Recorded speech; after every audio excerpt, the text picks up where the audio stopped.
All right, so today we have Eric Grisel, assistant professor of nutrition at Western Illinois University, just to help us kind of talk about the keto diet and everything it doesn't do, science behind stuff. We just want to deep dive in and kind of talk about what's going on with the keto diet. So first I want to ask, what is the keto diet? Absolutely. It's gained a lot of attention, especially over the past, I'd say, decade or two. I know it's sometimes described as a fad diet. I guess to kind of give just a really basic introduction before going to why it might be used as a treatment modality, it's essentially a diet that is fairly restrictive in carbs, and by fairly I mean pretty heavily restrictive in carbohydrates, and it tends to emphasize more fat.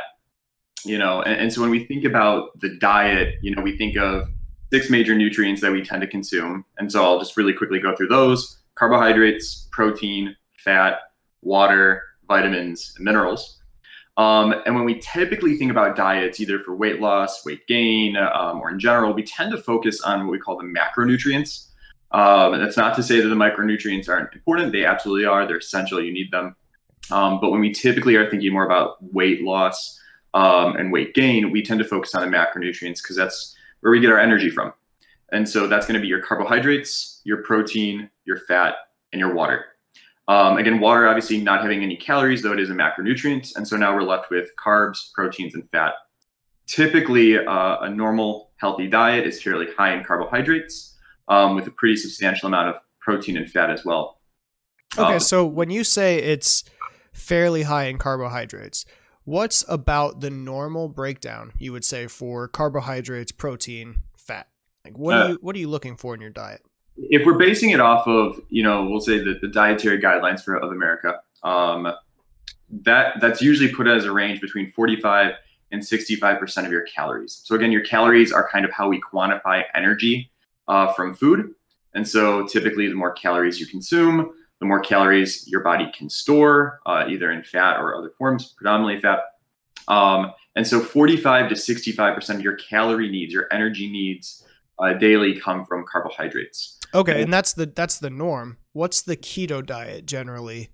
Yeah, there's a few ranges, right? So there's not just one absolute keto diet, but we're looking at decreasing calories from carbohydrates to about 5 to 10%.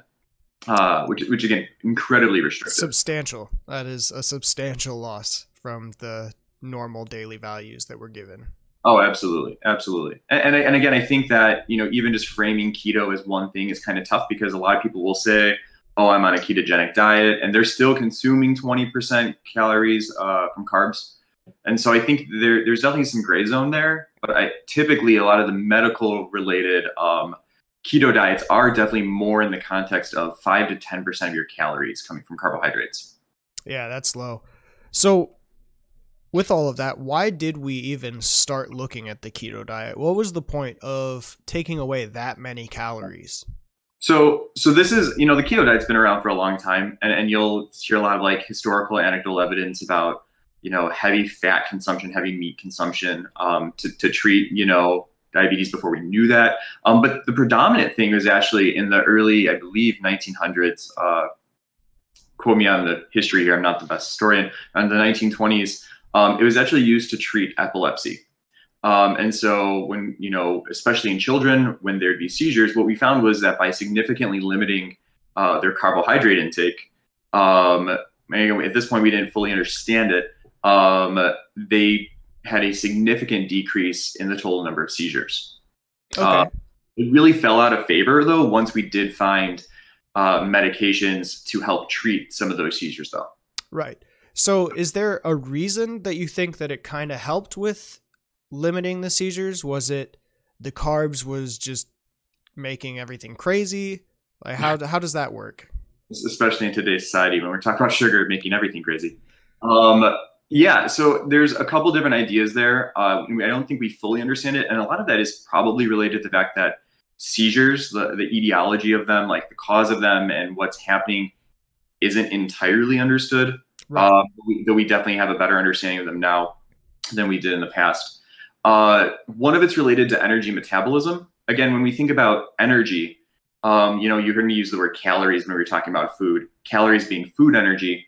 When we start thinking about what the body uses as fuel, again, you're this awesome living organism. You're pretty much using two major fuel systems, either carbohydrates or fats. And while you can use protein, and protein is definitely metabolized in our body, it isn't the major contributor when it comes to energy. Overwhelmingly, we think about burning carbohydrates and we think about burning fats for energy. And when we think about carbohydrates, the word glucose or blood sugar should really come to mind. And if all of a sudden you're removing that significant amount of blood sugar and you're going to have a low blood sugar, really relying on fat metabolism to take over, there's this idea that it might be changing some of the energy dynamics that are going on in the brain, especially since the brain, like, preferentially really truly wants to use glucose carbohydrates in terms of burning fuel. And so suddenly you cut that out of the diet and kind of force this like alteration, relying on what we call ketones, which are derived from fat to fuel the brain. That is kind of one of the prevailing ideas, that it changes the energy metabolism. So your body's using fat and carbohydrates, but your brain really just wants carbohydrates. So your diet being at 5%-ish of carbohydrates, your body has to make up for that somehow, because obviously those fats can't cross the membrane to actually fuel your brain, right? That's why your brain doesn't use fat as a fuel source. It only uses sugars or glucose or carbs. So what is it that makes the ketones, you said, that can be that kind of helper for the brain to get fuel if you don't have those sugars in your blood? Yeah, and I'm actually going to kind of take what you said and build off of it, this idea that the fat can't cross the membrane, just to say, like, the fat can't cross the blood-brain barrier. So the interesting thing is, when we think about how our body uses fuel, again, we can store carbs, we can store fats, and we absolutely do. The problem with storing carbs is that we kind of have a limited storage of them. So you might only be able to store a small amount of carbohydrates in your liver, in your muscle tissue. And there usually is more than enough. When you drop your carbohydrate intake to such a low amount, though, it kind of has to conserve those. And so it wants to make sure that it can hold on to as much like carbohydrate storage. I think, especially with the growing overweight and obesity epidemic in the United States and around the world, we know that we can store fat. Fat is a damn near unlimited amount of storage that we have, because we can just put on more body fat, more adipose tissue. Right. And so fat storage is easy. But when it comes to limiting those carbs, our body kind of has to go into a survival kind of mode. And so one of the neat things is our entire body can use fats or carbs, no problem, right? Send some fat to the muscle if you're working out. Send it to the heart, to the kidney, to whatever part of the body really needs that fuel. It can use it, no problem.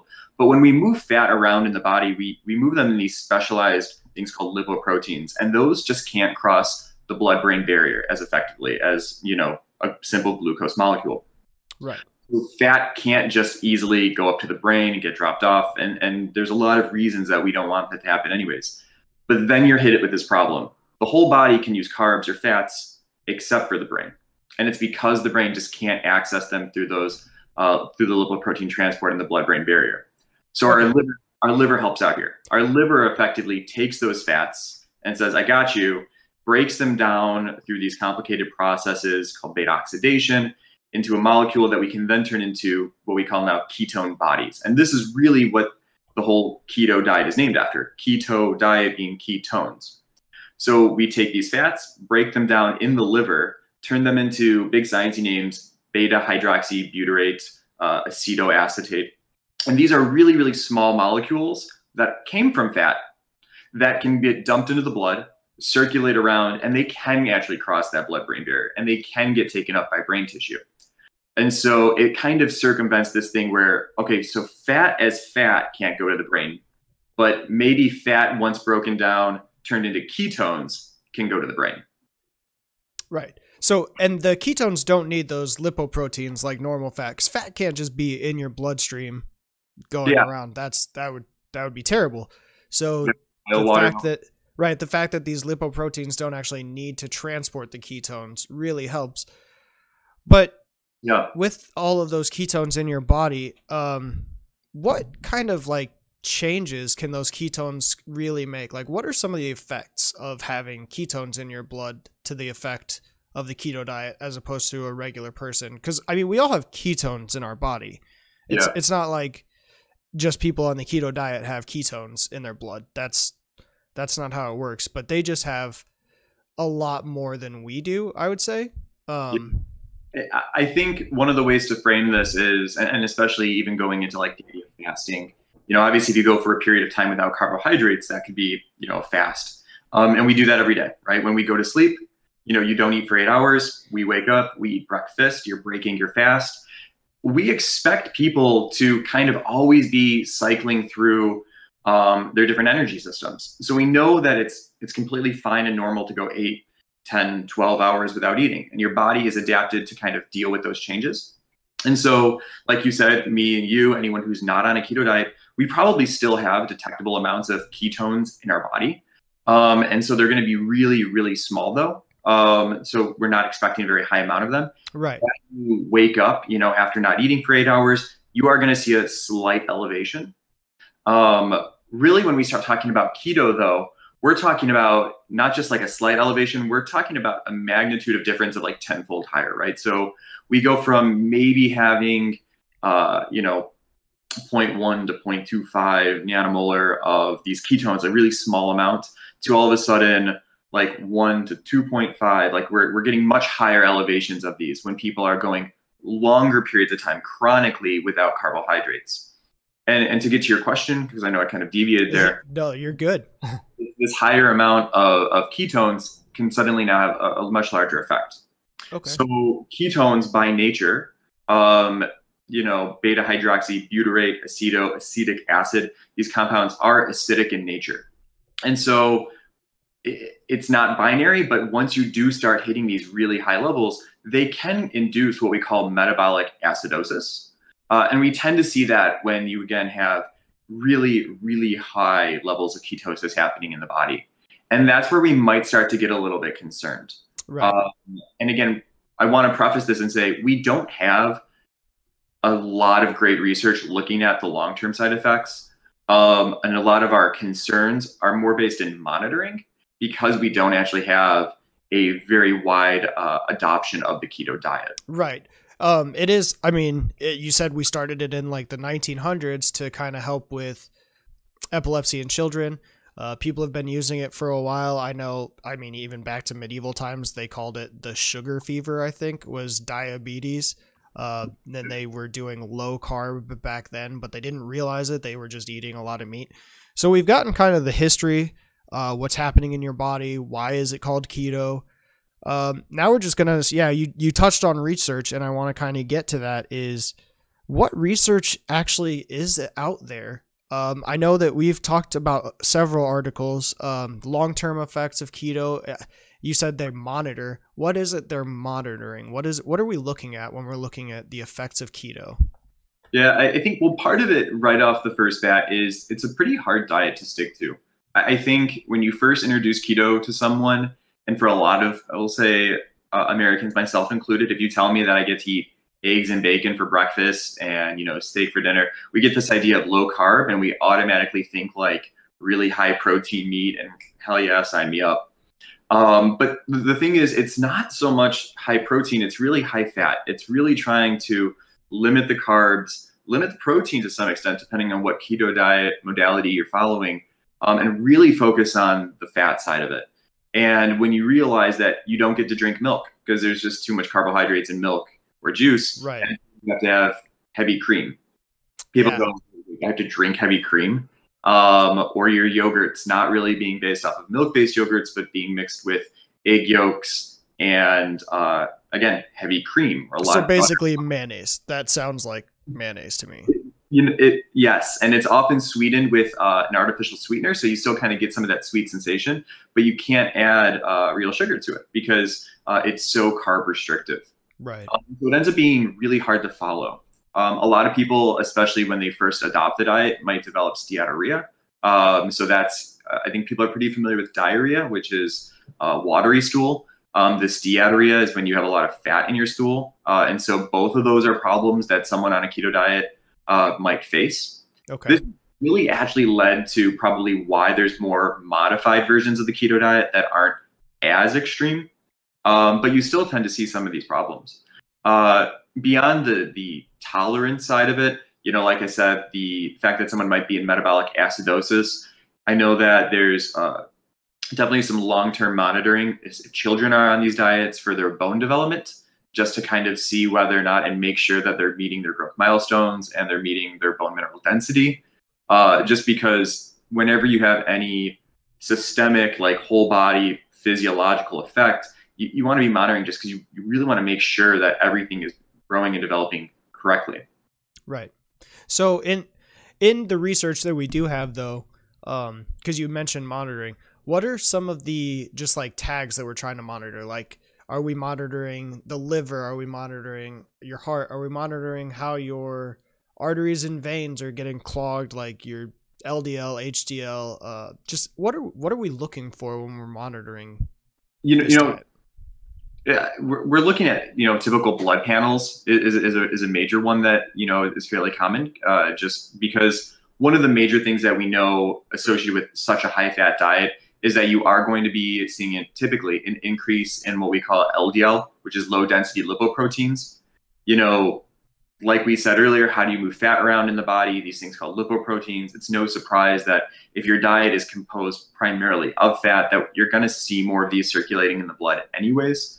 And so unfortunately, LDL you'll often hear it termed as bad cholesterol. Right. Everyone has LDL cholesterol in it, but what we know is that people with elevated LDL are typically more at risk of cardiovascular disease. And so that's what we typically associate with more atherosclerosis, heart attacks, myocardial infarction.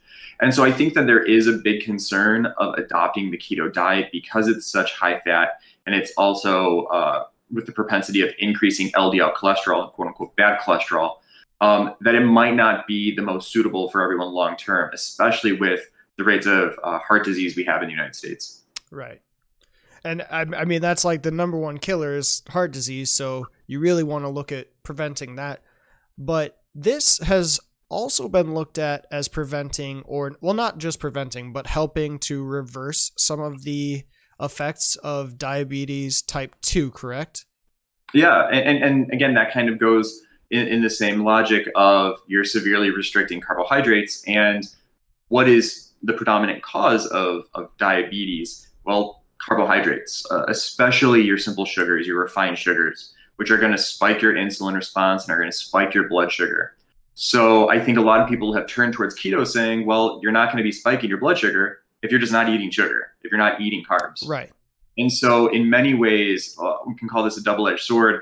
And this is still contentious within the health communities about adopting keto because there isn't a lot of evidence for it. But theoretically, it might really be beneficial for someone who has uncontrolled type 2 diabetes. Right.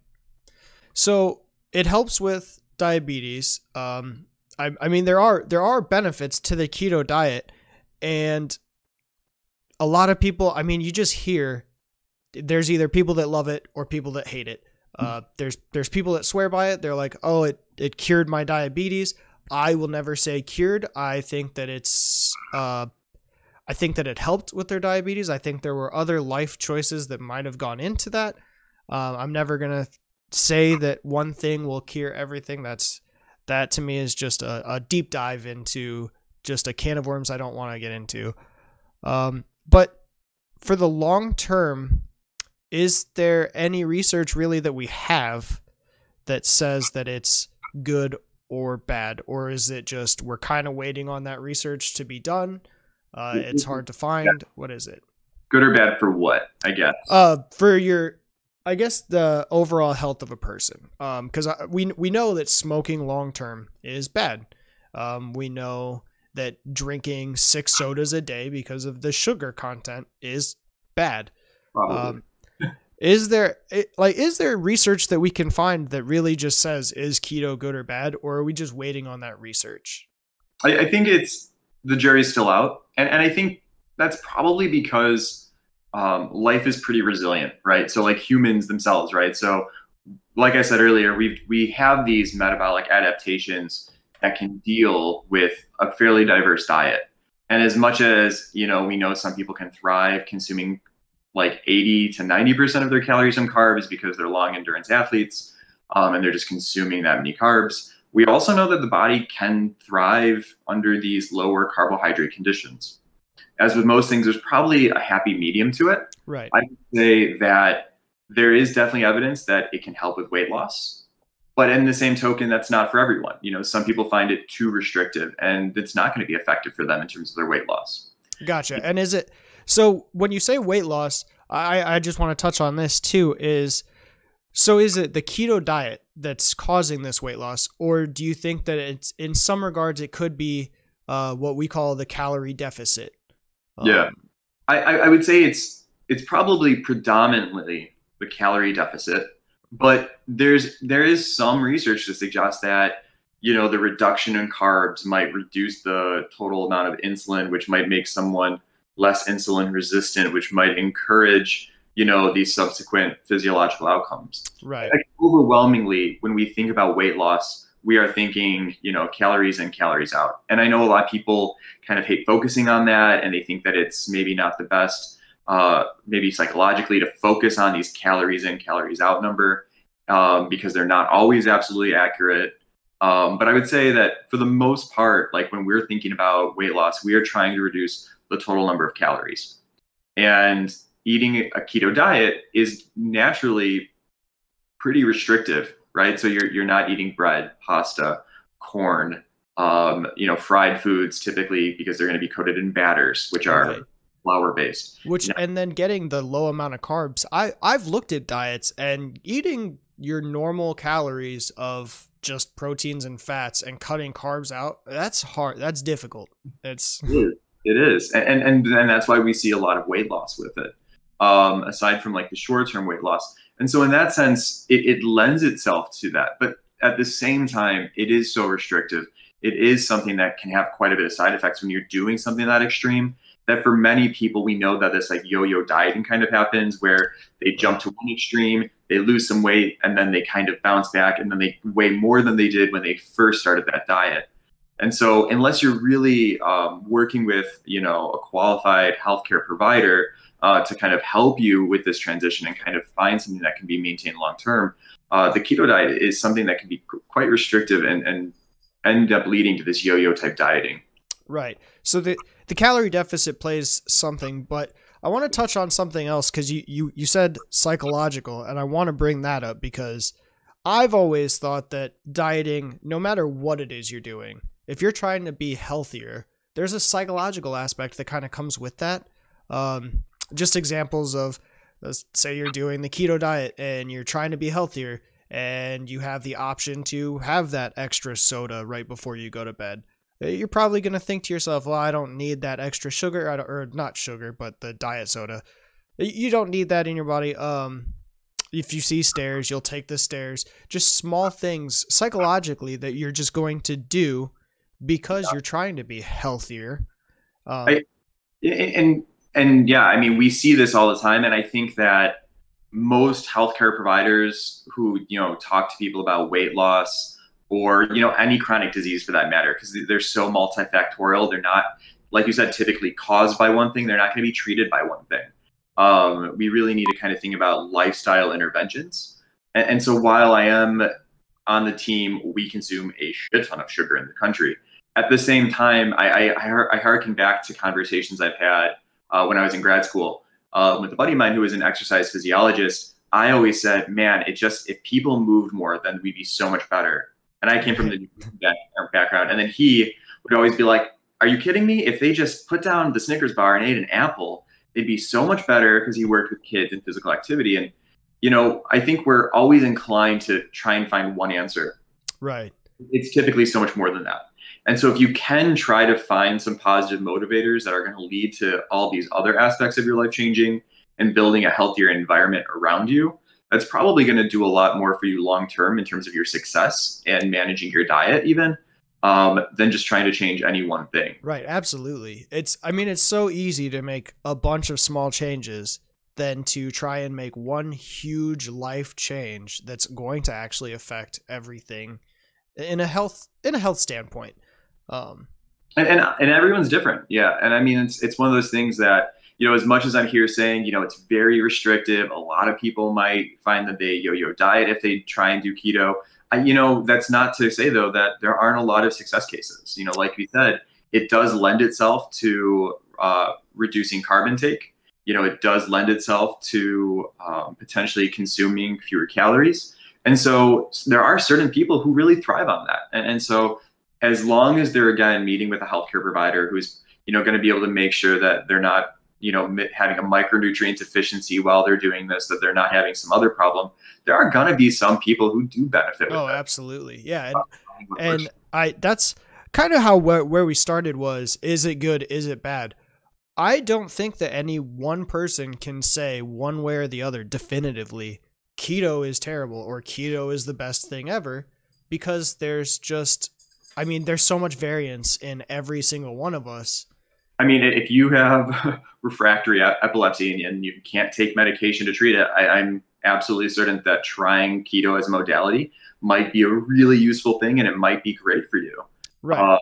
The same could be said for certain people with, type 2 diabetes or trying to lose weight, and they say, well, I've tried everything. Maybe keto does exist as a potential treatment for them, as a potential treatment modality. But it definitely, it's a tool. It's not the answer. It's not a savior by any means. Yeah, that's the one thing I really want to just try and get through is I see these videos, I see all of these commercials, I see everything that's like, oh, I had this issue, this issue, this issue. I started keto. It changed my life. Yeah. And I just want people to realize, I think, that there's so much else that goes into getting to a place that you're a healthy person. Yeah. And you've heard me talk about this before. Like when you see these ads that are like, I've been on keto for a few weeks, and it's like, lose 16 pounds in 2 weeks. And I'm just like, oh, Jesus. Oh God, no, you shouldn't be doing that. I mean, you might lose all that weight. It might come back, and it's probably not the healthiest way to lose that weight. If we're going to be completely honest, that's excessive. So much of it's water weight when we talk about keto, and it's trying to break down this noise. It's about trying to educate people beyond just the little sound bites. Because like you said, yeah, you might lose a lot of weight that quickly, but how much of it's water weight, right? And you try and tell someone, and I have students all the time where I have to kind of explain that water weight isn't like this weight. It's not like the fat that we have on our body. Like they're very different. And I think just trying to educate people and realize that when you lose water weight, because all of a sudden you don't have a lot of carbohydrates, so you're not storing a lot of carbohydrates. Well, if you're not storing a lot of carbohydrates, then you're not holding on to as much water, right? Because that glycogen, that carbohydrate that we have stored, holds on to water for us. So you might lose rapid weight loss within a couple of weeks, but that's not actual fat mass. And so when we get so focused on losing X pounds in so much time, it really becomes a barrier to long-term health, because then we're like trying to focus on this number and then it bounces back up. And so right. And you're focusing on a number that, I mean, to me, in the grand scheme of health, I don't think matters as much. Weight is a number, a body fat percentage, just blood cultures, like the actual numbers that go into your health. Yeah. And physical fitness, I mean, at the end of the day, like, we're inclined to think that their bodies should look one way or another. When in reality, like, you can be completely healthy and have a high body fat percentage, and that's completely fine. It's about trying to, though, eat well, eat your fruits and veggies, like work out, don't smoke, don't drink, like these basic healthcare characteristics. And like you said, check out your blood. If there's no reason to suspect that someone is insulin resistant, okay. If you have no reason to suspect that they might have chronic inflammation, if their like C-reactive protein's pretty low and all that other stuff, like when you're focusing on just weight as weight, that becomes a problem because you're missing the bigger picture of what health is. Right. So, and you just kind of said something that I want to say and just reiterate for everybody. Like everything in life, I mean, it's balance, it's moderation. With all of this stuff, like the exercise in moderation, awesome. I mean, just everything that was mentioned, if you do it nonstop and focus on one thing, it's not going to be as beneficial as just a variety of things in moderation that you do. And I think that's something with the keto diet that you do have to be strict in the keto diet for it to work, because if you do it in moderation, for your body to start making these ketones, you actually need to have low carb for a couple of days. From what I remember, it's not like you on Monday morning wake up and say, I'm going to be keto today, and you don't have any carbs, but then Tuesday you wake up, have a Mountain Dew, have a grilled cheese, and say, oh, well, I was keto yesterday. Like it's a thing that you have to do. So obviously that you can't say do it in moderation, because it really is something that you have to be strict with. Yeah, it's more regimented. I will say, though, again, there are the modified protocols. If you want to try and exercise moderation in that standpoint, maybe not cutting your carbs down to 5-10%. You know, I think modified Atkins is like closer to 15-20% carbs. Okay. And so you could argue that maybe not moderation day by day, but maybe not extreme keto, right?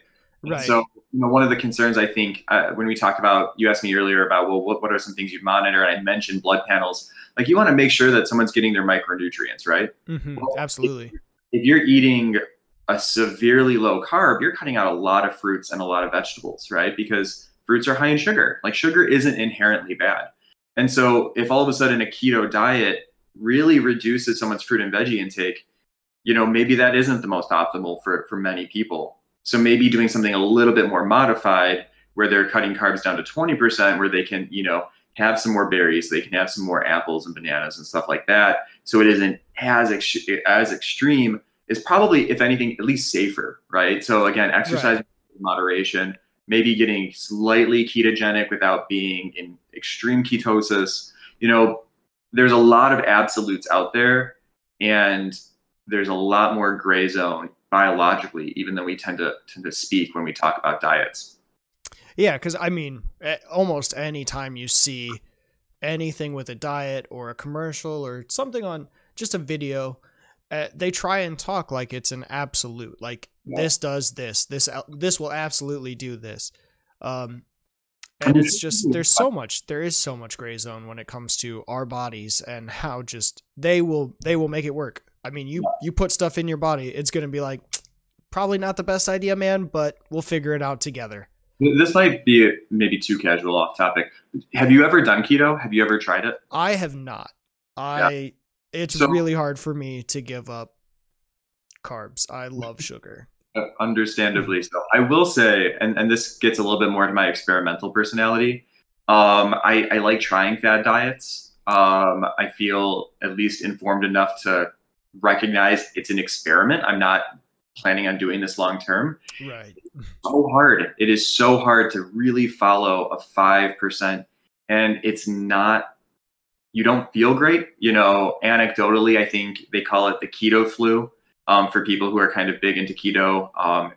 The first like week or so is usually like what people say you might experience the keto flu, and you feel lethargic, you feel tired, and your body's kind of making these adaptations, and it's something that we don't really understand. There's not a lot of research on it per se, but it's challenging, and I understand why a lot of people don't necessarily follow it. Right, and I know you mentioned before how much heavy cream is actually involved in the keto diet.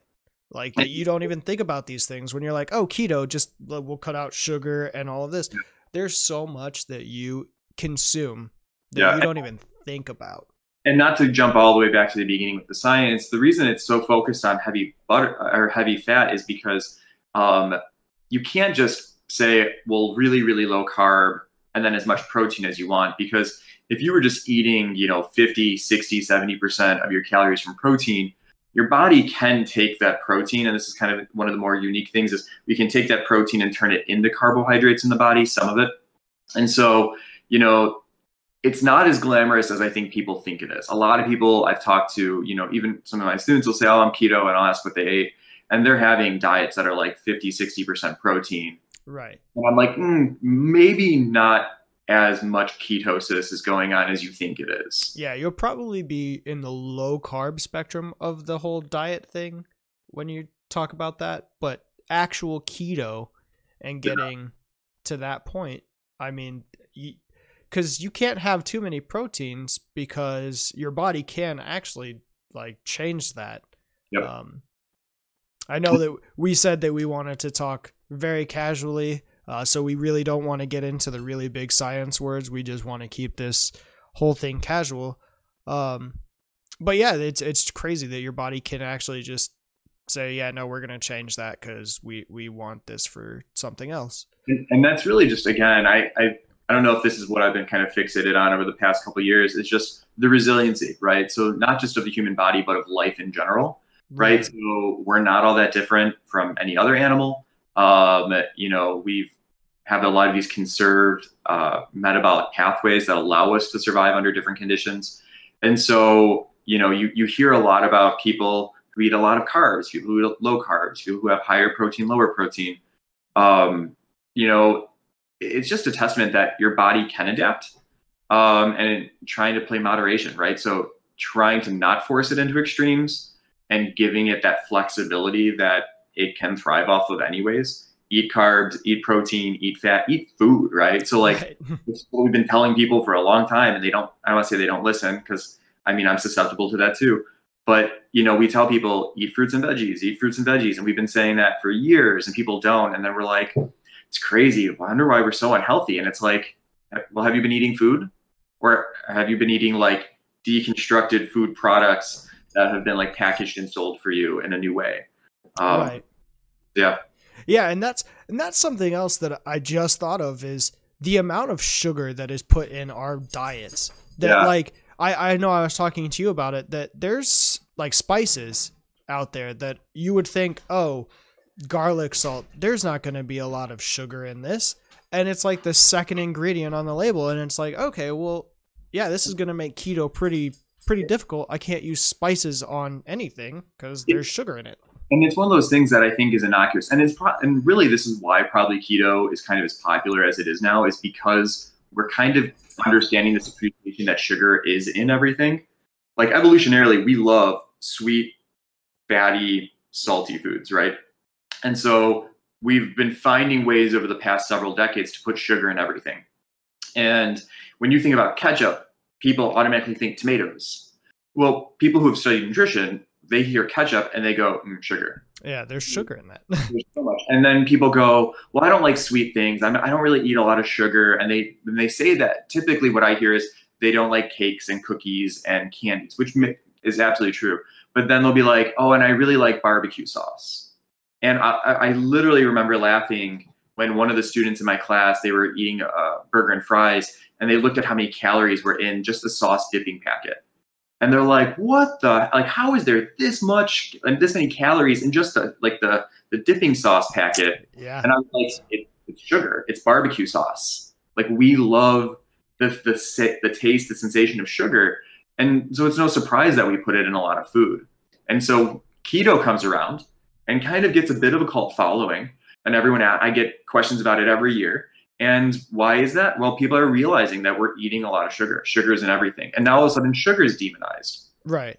And again, we're just going from one extreme to another. I do think that we are consuming too much sugar in our current US diet, typically. All of the breads and everything that we have to just. Yeah, I mean, the breads it's cake. I mean, you get Fordham students, obviously. And when they compare like our white Wonder Bread to the bread that they eat, they're like, that's cake. That's not even bread. I think that's one of the beauty of having that like enrichment of like, students who study abroad and some of our students who are international. They bring in such a different perspective, and they kind of make you step back and go, oh, well, we take our food systems for granted. Like, what was normal growing up for me is definitely not the same as maybe other parts of the world. Right. Absolutely. Still see this like huge putting sugar in everything pretty much globally now, which is why we're having some of these other issues and we're having these bigger discussions. But the second you also though say, oh, sugar's in everything, sugar's bad, well, then people stop eating strawberries and they stop eating oranges. Right. Eating apples. And it's really that, I think it just goes back to the moderation thing. I think sugar is fine. I love sugar, but if it's in moderation, not going to do a lot of harm. Yeah.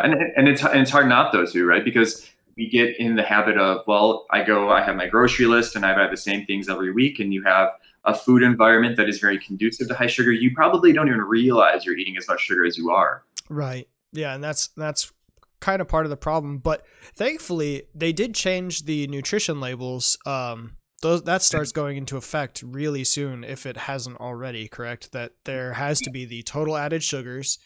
So this rule has kind of been delayed for a number of years, and it still doesn't apply, I believe, to businesses under a certain amount. But you absolutely are right. This new rule went into effect. I'll let you actually explain it, because I think you were going to give a nice little description before I cut you off. Oh, yeah. No, I was just going to say, so when you look at a nutrition label, you used to see, I mean, the calories weren't very big. Everything was kind of the same, small text. And they broke it down in a way that to a person that's like not got a background in it could kind of understand, but it wasn't super easy to like get. And now the calories are bolded and a lot bigger from what I understand. And then under the carbohydrates and sugars, they actually have to add how many added sugars are in the product, which I think is extremely helpful in knowing. I mean, even if you're not on the keto diet, I think this is something that we need to monitor. What we're putting in our bodies is the amount of added sugars our food contains. And I think the key word there is added sugars, right? Because we've always had sugars listed under carbohydrates. So any food label you look at, it'll always say carbohydrates. And, you know, sugar is the most simple, basic form of your larger complex carbohydrates. It always said sugars, but now it says added sugars. Right. And this is kind of that conversation of, if you were to make applesauce at home, you know, you take apples, you cut them up, there's sugar in those apples already. You might add maybe some brown sugar and add a little bit more to it. But for the most part, if you make it at home, you're going to be tasting it as you're going. Right. If you go and buy, you know, some brand name applesauce, typically it's loaded with sugar. Oh, yeah. No, they put like a cup of sugar per jar. It's insane. Yeah. I mean, same with peanut butter. Again, I'm not going to have to throw in any brand names. We all know the big ones. They all, like, unless you're buying the ones that say no added sugar or low added sugar, or more like the natural, you'll often see on that. Right. Because again, there might already be some amount of sweetness to the peanuts. There's sugar, there's carbs, there's sugars in most of the things we eat. Like you said, strawberries earlier. I mean, there is sugar in it. Yeah. But the humans just love the taste of sugar. Like humans as a people love like sugar. Like that taste is just. It's a biological animal response, right? We taste sugar, we think food, we think energy. Good, let's go. Right. So it makes a lot of sense. And I don't want to demonize marketing. It's incredibly clever and makes sense. They're going, well, we want to sell more products. How do we do that? Let's make it more appealing. We want it to taste better. Absolutely. So sugar, salt. Yeah, it makes sense from that standpoint, but now we're kind of at a crossroads in America of, man, we are consuming so much sugar, and I mean, cardiovascular disease is the #1 killer. I mean, it's really, I think, for the better that they made that change to the nutrition label so that we can monitor sugar. And again, like this is like, I'm glad that this is where the conversation is kind of taking us, because, you know, obviously it started keto, which is incredibly carb restrictive. But this is like what we're talking about right now is like, well, why is keto a thing? Why are people talking about it? What are the merits of it? And it is this idea, it's this acknowledging that, all right, so for the past, 40 years, we had this idea that we needed to lower cholesterol. So what do? Eat less cholesterol. And we kind of demonized fat. Right. And we're kind of getting back to this idea that, oh, maybe fat's not that bad. It stimulates satiety. It makes us feel full. It can do a lot of good things for us. Maybe we don't need to be creating like these devil's food cake cookies that have no fat but are just loaded with sugar. Right. Like maybe sugar is kind of helping with this. Yeah. Either. And so hopefully I like to think that, as the needle sways back and forth, it doesn't just go from fat's bad, demonize fat, to all carbs are bad, demonize carbs, because you need those too. And so hopefully we find keyword moderation throughout all of this and have there's no simple answer. Just eat food. Right. And yeah, eat food in moderation. If you're enticed to, definitely check the label. If there's a ton of added sugar, do you really need it? If there's a ton of added sugar and you still want it, I mean, nobody can stop you except for a licensed dietitian, and they can't even stop you. They'll just recommend. So I think that kind of brings us back to We aren't licensed dietitians. We aren't going to be your medical health care providers. So everything we talked about is based on research that we found, but it is a lot of just a back and forth between the two of us. It is an academic talk. And I hope more people have these conversations, just because it's not about wanting that simple answer, right? And I think that's what I kind of always try to encourage. If someone asks a question, I always preface it with, you're probably going to get a few pages of an answer, just because in science, in any field, but nutrition included, there's no one answer. There's no one answer. And so having these discussions to kind of understand the nuance and the details, and why do some people do it? Why don't they? What's the merit to it?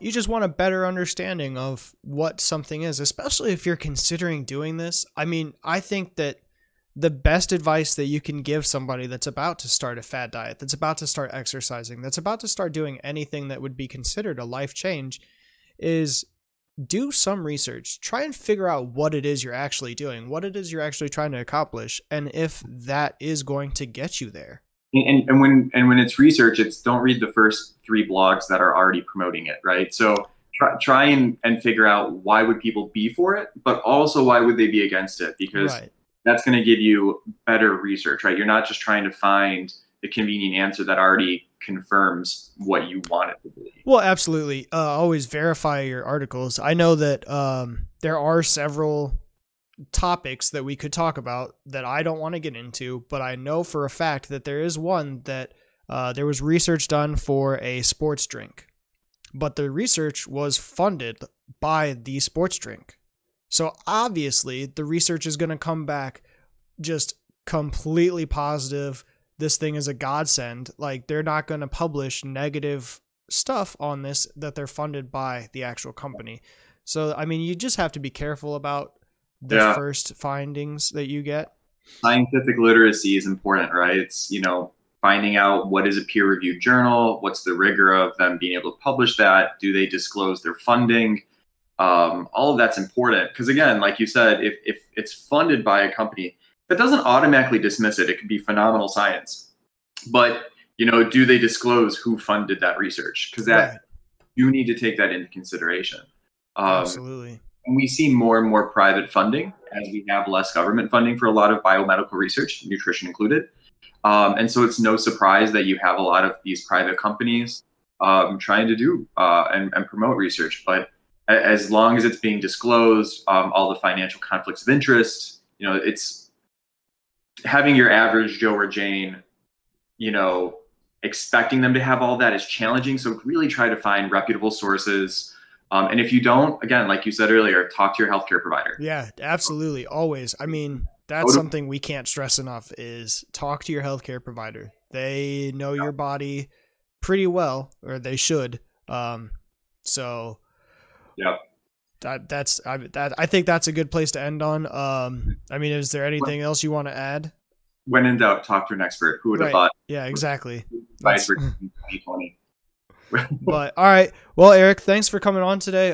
Glad we got to talk about all of the things we got to talk about. We went kind of long, but I think it was great. I think everything we hit on was fantastic. So I'm going to say goodbye to you now, and we will see you guys next time.